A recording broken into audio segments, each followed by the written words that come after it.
Thank you for staying with us. This is Good Morning Kenya. My name is Mike Migwe. Now we shift gears and talk matters business. We are talking about digital entrepreneurship, as is usual with our business segment, that is Entrepreneurship Tuesday. And in studio to help me with this conversation is none other than Charity Gabana, who is an entrepreneur, business and health coach. Karibu sana. Thank you so much, Mike, for having me. Thank you for making time. Now, let's delve into it right about now. Yeah. When we talk about digital entrepreneurship, what are we really talking about? We are talking about getting business in the digital space.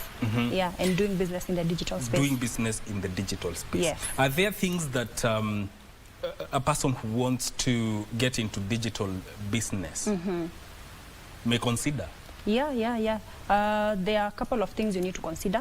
The first thing is, of course, have a product. You need to identify a product or a service that you want to get into the digital space, and then identify the target audience. Who are you targeting to buy your product or buy your service? Yes. So you just don't wake up one day and say, I'm a digital entrepreneur, I need to sell, without first... You need a plan. So it also means you need to do the normal market research, like if you're starting a normal traditional business. You Absolutely. treat it as a traditional business. Yes. You have to go through all those procedures, you know, find out exactly what business you're going to venture into, do all the necessary research, you know, in terms of market, in terms of your audience, in terms of where you want your product to get to, and then now identify the digital space that you want to market your product. Because the digital space is very wide. There are so many social media platforms that you can market your product. So you need to identify which one you're going to major on. Yes. Comparatively, traditional business and digital entrepreneurship, what makes the digital entrepreneurship stand out from the normal way of doing business? The normal way of doing business, obviously, you need a physical place. You need a physical place to operate from. But the digital space gives you, you know, the ability to operate remotely. That means you can do your business from home. You can do your business from a coffee shop.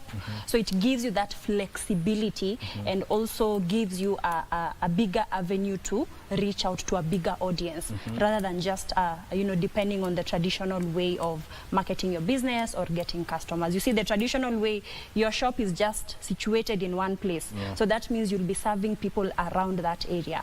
But when your business is on the digital space, you have an audience of millions and millions of people to get access to your product or your service. There's the aspect of trust, because if you compare the traditional business, I come to your shop, I want to buy, let's say, a computer. We are operating on a one-on-one. You can see the product. I trust that we can talk about it and maybe talk about bargaining and all the things that are involved. But when it comes to digital entrepreneurship, how do you build that trust and maintain it? That's a very good question, Mike, because the digital space is full of very good things and also very bad things that we know of. So for you to be able to build trust with your audience digitally, first it starts with how you package yourself online. You know, who do people see? If it is Charity Gabana, is it a picture of Charity Gabana that I can see on Facebook, on Instagram, or it's a picture of a cartoon? You understand? So how you package yourself online, and also the content that you post online about your product, about your service, and that is where authenticity comes in. You have to be authentic. If it is your product that you're talking about, your people have to see you, your audience has to see you, they have to hear you talking about it, they have to see you taking pictures. So the authenticity bit plays a big role, and then consistency as well. Because people build trust on consistency. This person has been posting the product not once, not twice, not thrice, and they can see the activity going on. You know, you posting pictures, communicating with your clients, doing deliveries, you know, just having conversations with your clients, and you'll find that people will see you posting about your business today, tomorrow, and they'll buy 3 months later, they'll buy 3 weeks later, because they've been watching the consistency. And one thing I know about social media, people are watching. and they will go to that person whom they have built that trust with out of the information that they have seen them post on social media. So that makes you stand out and build that trust with the customers. The other thing, of course, is you know, being reliable. Being reliable to your customers. Like the minute somebody reaches out to you and says, Charity, I have seen you marketing 1 or 2 or 3 products on social media, you reply, you know, promptly and give them that information that they need, then it continues to build trust. Even if they don't buy that product from you immediately or that service from you immediately, eventually they will, because of how you had started that conversation with them. You understand? Yes. Yeah. Talk about, you're also an entrepreneur. Yes, I am. Talk about the emerging trends that you have maybe seen or experienced in your journey as an online entrepreneur. All right. Emerging trends, you see, online, there's always something coming up every single day. There's a new way of taking pictures. There's a new way of recording videos. There's a new way of packaging your content. So when you are an online entrepreneur, you always have to be updated of what is happening, and social media itself will help you. So when you are updated, it becomes easier for you to package your content depending with the current trend, so that you're not outdated and people are no longer interested in what you're putting out there. Yes. Yeah. What would you say are some of your key highlights as far as digital entrepreneurship is concerned? Key highlights, one thing is people are very receptive right now. A lot of people have made peace with the fact that business is going online. So, you know, having gone out there and associated with many people and, you know, introduced them to the kind of business that I do, a lot of people are very receptive and ready to learn. Yes. Matters sustainability also come into the fore, because digital business is like a normal business, but still sustainability is key. How do you ensure long-term sustainability? That's a good question. I'll go back to what you had asked me before of building trust. Sustainability starts with trust. Building trust with your customers from the word go. Having an online presence and brand as well. And also, you know, having good reputation with your customer, having good customer care, because personally, most of my business is based on repeat business. And for these customers to come and buy again from me, that means my business is sustainable, right? For these customers to come and buy again from me, that means I had built trust with them from the beginning. And also authenticity plays a big role as well, to make sure that your business is sustainable and still stays, you know, to be heard and to be seen. We are living in a digital age, and especially this generation called Generation Z. They are looking for flexibility in terms of work. That is one of the factors that is contributing to the rise of the digital entrepreneurship. What other factors do you think are contributing to this surge? Repeat again the question. The factors that are contributing to the rise of digital entrepreneurship, especially in the younger generation. You have mentioned the younger generation wants comfort, right? So the digital space gives you an ability to work from anywhere, and also gives you a platform to reach out to as many people as you can. Because personally, as I mentioned earlier, I'm a health and wellness consultant, partnered with an international aloe vera company called Forever Living Products.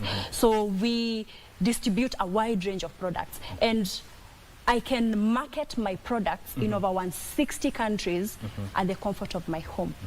And that is what young people want. You know, I want to be able to be comfortable. You see, like right now, the rains, you know, I don't have to worry about getting up very early in the morning, you know, commuting to work, whereas I can just sit down back at home, you know, press on 1 or 2 buttons and get things going. So there's the flexibility bit of it, and then there's the comfort bit of it as well, when it comes to now, when you appreciate now doing business in the traditional, the digital space. You are an online entrepreneur. What is your daily to day your daily life been like in your job operations? What is it? How? Can get so comfortable at times, Yeah. and if you're not careful, you can lose the work-life balance. Yeah, because most of the time you find that 80% of the time I'm in the house. So if you don't learn how to strike that balance between your business or your online things going on and your personal life, it becomes a challenge. Yes. So for me, I have that balance of, I know this is the time that I need to post my business online. This is the time that I need to make calls to my clients, because sometimes online can bring a bridge between personal contact with people. And when it comes to business, personal contact with people is very, very important. Yeah. So it's for me, it's just striking that work balance and making sure that this is what I'll be doing in the morning, having my morning routine. Yeah, this is the time that I'll be posting my content online, packaging my content online. This is the time that I'll be making calls to my customers. This is the time that I will be meeting some customers. You understand? So it's just having a daily method of operation. Because if you don't have a daily method of operation, honestly, striking that balance, it's going to be a challenge. Yes. Yeah. Let's talk matters licensing. Of course, businesses have to be registered. Absolutely. But now we are living in a space where almost everything is happening on the social, on the internet. Yeah. Does online entrepreneurship require licensing? It depends. I will not say yes, I will not say no. It depends with which business you've decided to venture in. Yeah. Like I'll talk more about what I do. Like me, the business that I do, it has already been licensed to operate in Kenya. It has already been licensed in over 160 countries. So the digital platforms that I'm using to market my products, they are free. Yeah, and some of them I have to pay for them. So there's the payment bit. You have to pay, you have to spend money for you to make money. Yeah, and then also there are other businesses now that require a license for you to operate. Like for example, the Airbnb business, you obviously have to have a license for you to operate online as an Airbnb host. Yes. So it depends with the business. Yes. But if you have a product, say like clothes, you have shoes, you have hair that you want to market online, you don't necessarily need a license. Yeah, you just use the platforms and market your products. Yes. Yeah. Let's say we may sit here and talk good things about digital entrepreneurship, but we have to face it. The challenges are yes, there. they are the two sides of the coin. What are some of the demotivating factors that are related to digital entrepreneurship? First thing first, I'd say is lack of information to a lot of people. A lot of people have phones, but they don't know that they can use their phones, they can use their laptops, they can use their devices to make money. Yeah. So I think that is the first challenge. And that is why in my kind of business, I personally with my team go to different parts of Kenya to teach as many people as we can on how they can use their devices to make money, all right? Yeah. And then the other thing, of course, is people, as I mentioned earlier, people are open to learning, but now the resources, you find that someone wants to get their business online, but they don't have a smartphone, all right? Yeah. Someone wants to get their business online, but the area they are in, there is no internet, or there's always power shortage. Yes. So whenever they are required to maybe do some research online or join online meetings, they are unable to do so. But those are challenges that we take care of. Every single day we try to work on them. And also, what about the case where skills like building a brand loyalty are concerned? Is there enough skill when it comes to that aspect of online business? That's where we come in as experts to teach people, you know, on the right skills, on the right way of presenting yourself online. And from the previous show that was here, it was talked about right now tech is being taught in universities, right? So that means the government is taking an initiative to ensure that the young people, and not just young people alone, everyone is taught on these skills of, you know, how you can get your business online. Yeah. From your own perspective, how can digital entrepreneur foster a sense of creativity and adaptability within this space? Creativity. That's where AI comes in. That's where AI comes in. Sometimes I wake up in the morning and I'm not sure what to post. Yes. I'm not sure what content to post. I'm not sure what caption to use. But AI has made things so easy. Yes. So I think, you know, appreciate the fact that technology is making our things easy. So the creativity bit, honestly, nobody's born creative. Nobody's born creative. You just expose yourself to situations or spaces that make you think outside the box. By now making use of AI and also going through other people's information online. There's always a mentor. There's always someone doing what you're doing and doing it better. So follow them, you know, follow their information and try and see what you can get from this person, and incorporate in what you're doing. And you just mentioned about mentorship, and something clicked in my mind. Are there success factors that anyone who is in online business or in digital entrepreneurship that they need to thrive in the digital ecosystem? Success factors. Yes. Number one, it's not easy. If it was easy, everyone would do it. Right? It's not easy, but it's simple. You don't need to complicate it.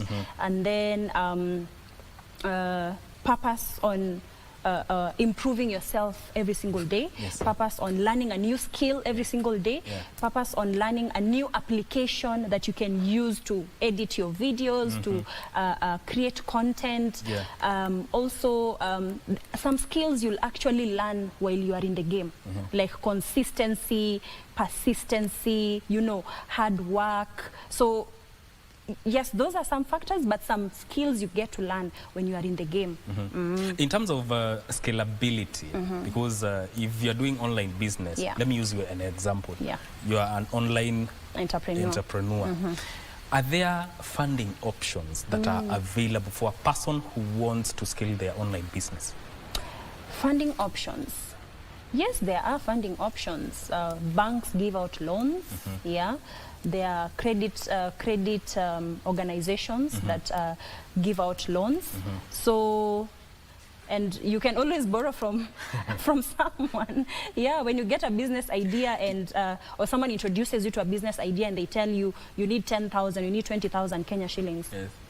People can look for money. It just depends with how urgent the situation is. So I wouldn't say to start your business because there is a funding option. No, you have that idea.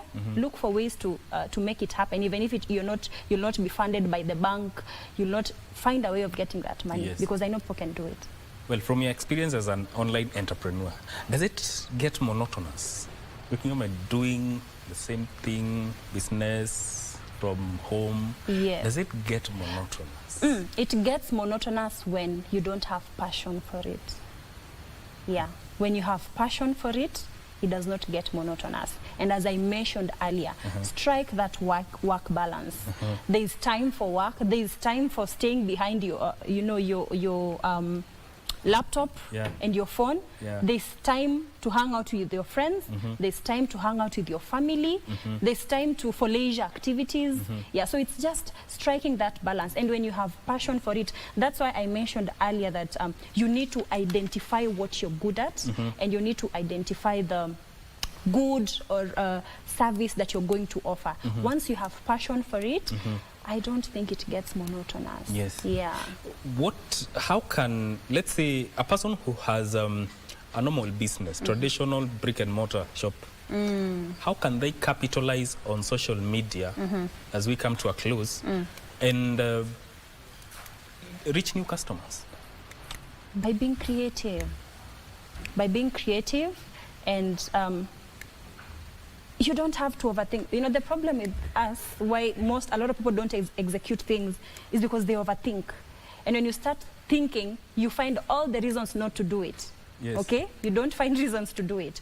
So immediately you think of a way of getting your good or your service yes. online. Just do it. Yes. You know, use those free social media sites, because somebody will say, oh, I will need money to advertise. You don't need money to advertise. Maybe a bit of internet, yes. and bundles, yes. and you know, post your business. Someone will like it. Like, for example, you've talked about a brick and mortar person, right?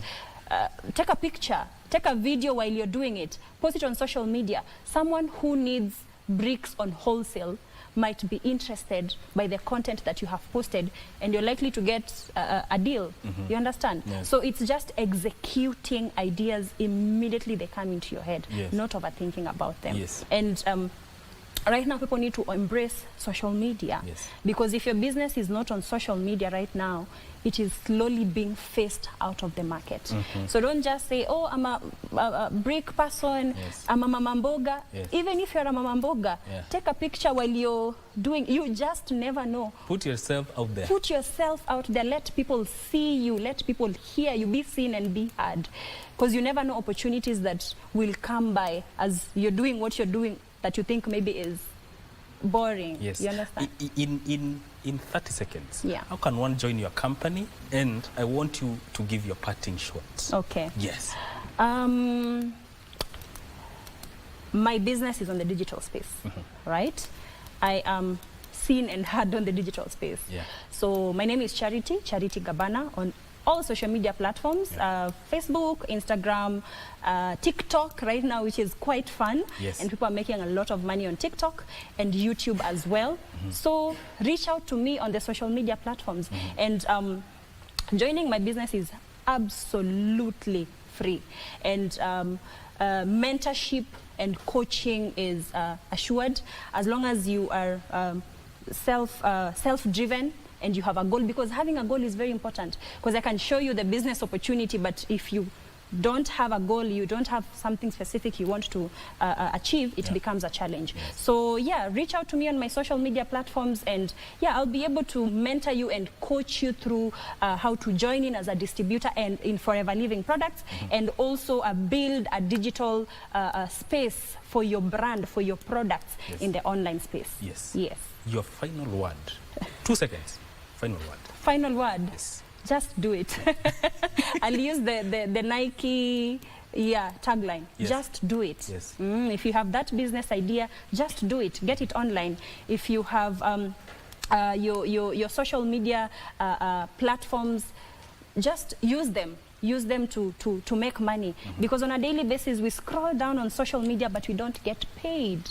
We get other people paid. Yes. So how about that time that you spend on your phone, laughing and seeing all those things that make us happy? How about you spend that time and get your business online, yes. and get paid? So from me to you is just do it. Thank you. Yes. Thank you. Thank you. Charity Gabana speaking to us there on matters digital entrepreneurship, and I hope that you have learned a thing or 10 about it, and you're going to act accordingly. My name is Mike Migo, and this is where we wrap up Matters This Conversation. Don't go too far. Vivian Wandegwa is coming back with more.